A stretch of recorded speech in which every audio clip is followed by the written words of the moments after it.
So you're big on biohacking. Explain what biohacking is, bro. So biohacking is your ability to reverse engineer life. Bio means life. Hacking through it is your ability to figure out the most optimal ways to experience life. So for example, if you have some sort of self-awareness, you would realize that if you eat carbs late at night, the next morning you're going to feel slow, lethargic, heavy. So maybe you stop eating at 6 p.m. So the biohacker says, hey, you know what? After 6 p.m. or intermittent fasting, I'm not going to eat any more food because it fucks up my diet. It fucks up my digestive system. It doesn't let me sleep well. It fucks up my sleep. Because they track their sleep, because they track their performance, because they care. Yeah. So you have different extremes of biohacking. You have simple things like people talking about sauna, red light therapy exposure, cold plunge, organic food, no tap water. These are the basic essentials. What used to be common is now called biohacking, but it's not really biohacking. It's just living a healthy lifestyle. I haven't gotten into the Brian Johnson level of putting things on my brain and injecting myself with who knows what sort of stem cells. My objective is very healthy lifestyle. So what I eat, when I sleep, stress levels, sun exposure, red light therapy, sauna, no garbage processed foods, and no sugars, reducing and removing those, and just living a overall wellness lifestyle, a lot of mobility, a lot of flexibility. I still got to get some of my gains, but maybe part 3 of the pod will run it. Yeah, get the gains in. Yeah. Now, do you know what though? It's not a lot of people understand that life of, we understand being healthy, but the way it improves your life, the way it makes you feel about life is a completely different aura. It makes you feel great. Yeah.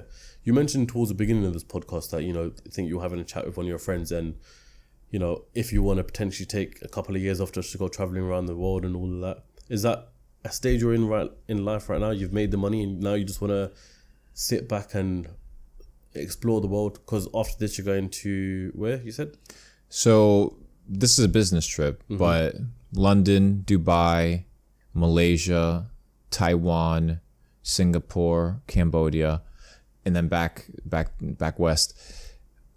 I just like traveling, but this is a business trip. But to some extent there as well, you can kind of class all these places as business trips. Yes, but it's all about productivity, right? Yeah. It's all about productivity. So for example, I'm here in London for 1 week. I've done 7 podcasts. Oh, damn. Okay, you've done a lot. Yeah. So when's the next time I'm going to be in sunny London during a summer? It's not going to take place. Yeah. So I'm going to be here. I'm going to come during the best time. I'm going to take advantage of it. So what I like to do is be highly productive when I go and when I travel. And at the end of the day, it was just an example. I was talking with buddies, and it's, at what point is enough enough? At what point is your priority to no longer be a master of money? Maybe you want to master health, or maybe you want to master relationships, or maybe you want to master a specific skill set. And maybe it's not going to be ultra profitable, but that's what you want to do. If you have money, it's going to give you the freedom to do that. Most people's problems are self-induced. Their wounds are self-inflicted. The difficulties and problems that they have in life is because they cause them. And once you realize that you can reverse engineer these things, that you're not bound by your past bad decisions, that you can fix the problems in your life, that you're not identified and you're not determined by your past bad behaviors, that you can change in the present and you can change in the future, you start making better decisions. And if you make better decisions, you'll have a better life. Fairs. So you've done 7 podcasts over the past, how many days you been there? 5 days. You're the master of online distribution, getting the views in, getting everything, getting your message out there, right? So just to give me an example, those 7 podcasts, how many views in total across different platforms do you estimate it will bring you? I mean, we'll run it for a couple years. Yeah. We'll run the same clips for a couple years. So each clip should be getting tens of thousands of views. Every podcast will get tens of thousands of views. Yeah. Because the thing about distribution and the thing about content, and the reason I'm actually doing it the way that I'm doing it with scarcity, is because the content has more shelf life than if you didn't have distribution.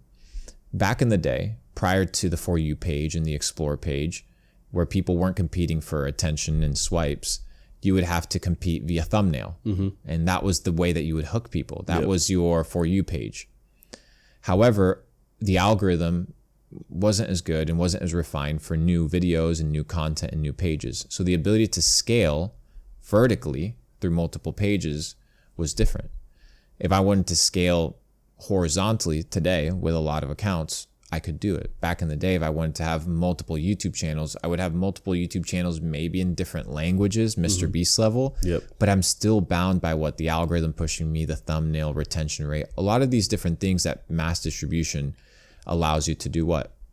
Bypass. One of the things that lets you bypass is the amount of videos that you have to make, because the content has so much more shelf life. Once you have a winning proven video, all you have to do is repurpose it multiple times. So we'll probably repurpose this podcast 2 years, maybe 3 years, till we've understood that it potentially has its shelf life exhausted, and then we'll create more content. Yeah, tens of millions per podcast, for sure. Who inspires you in terms of content? When it comes to mass distribution and creating quality content, who inspires you? My own team. My team's back here. Yeah, that's it. Yeah, my G's are right here with me. Yeah, my secret weapons. What about in life in general? Who inspires you? Who do you look up to and be like, do you know, I like what they've done. I want to kind of recreate. Could be anyone in a point of period of history. Anyone. Leonardo da Vinci. Why? I mean, a master of multiple areas of life. Mastered philosophy, mastered mathematics, anatomy, architecture, physics, polymath. A polymath is a master of several skills. So when I look at somebody that I admire, I want to look at their life, and I want to be awed by the level of mastery that they've achieved in different aspects of reality. So when this guy's out here building some of the most incredible pieces of architecture that we've seen, puts together some of the most incredible art pieces that we've ever admired, and then starts talking about human anatomy and astrology and math, and you're like, whoa, this guy's a fucking G. And you begin to realize that this guy spent different amounts of time focused on different skills. He wasn't just focused unilaterally on one aspect of life. And the more dimensional and broad that you become, the more you're able to experience different aspects of reality. Somebody that can play a piano well will experience the moment of playing the piano and that reality in a way that nobody ever that plays another instrument or that doesn't play any instrument will experience, because a certain action will result in a certain experience or feeling, which is how you live life. When you jump out of a plane, you can't explain it. It's what you wanted to make me do last time. Yeah, you can't explain it. You just jump out of a fucking plane, and unless you jump from a plane, you don't know what it feels like. So in life, it's about mastering experiences, about experiencing different things. So when I look at somebody like Leonardo da Vinci, who's tried different things, mastered different things, it inspires me to master different areas of my life that collectively are going to make me a better person. Who do you think Luke Belmar is going to be in 10 years' time, 15 years' time? Luke Belmar, bro. Luke Belmar 2.0. 2.0. Better version. Where do you think you're going to be? Sitting on the beach, retired, chilled out? Who knows? With the missus? Who knows? I mean, I would like to think that I'm working on some sort of nonprofit work, that I'm working on something that's driven by purpose.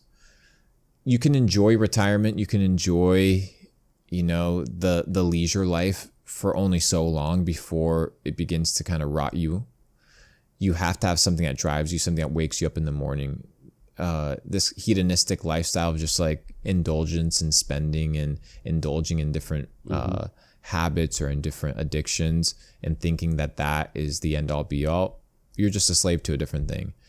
So Luke Belmar 10, 20 years from now, I don't know, but just leveling up, bro. Hopefully better than today.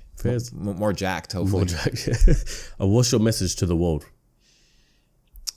My message to the world is a very simple one. You need to treat yourself with kindness and grace, understanding that this is the first time you've played this game, understanding that you're going to make mistakes and that mistakes are maybe 70, 80% of life, and that you're just figuring it out.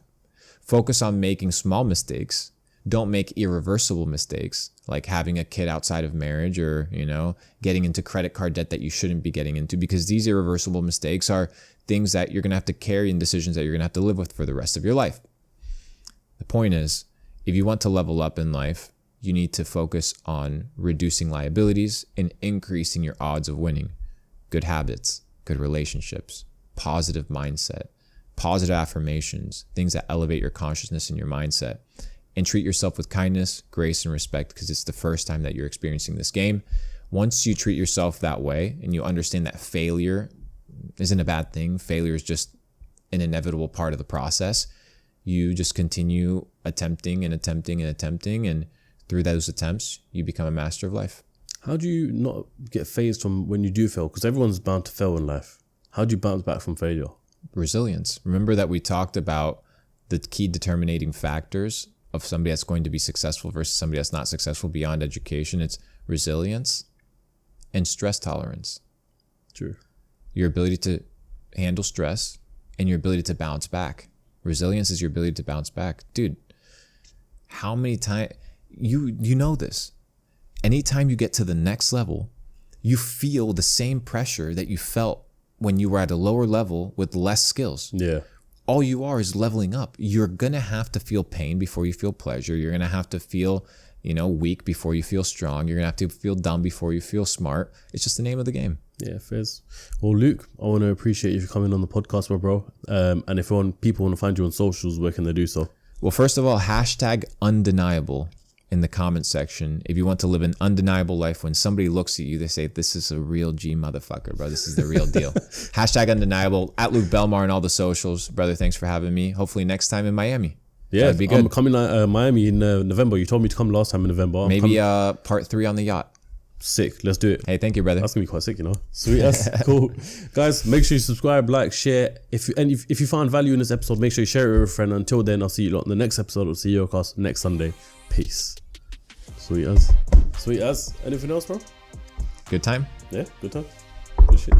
Nice one. Yeah? Nice. Very nice. Beautiful. Really Beautiful. interesting. That was some great clips. Yeah? Great clips. Yeah. When the content guy says, yeah, great clips, we just know it's a good one.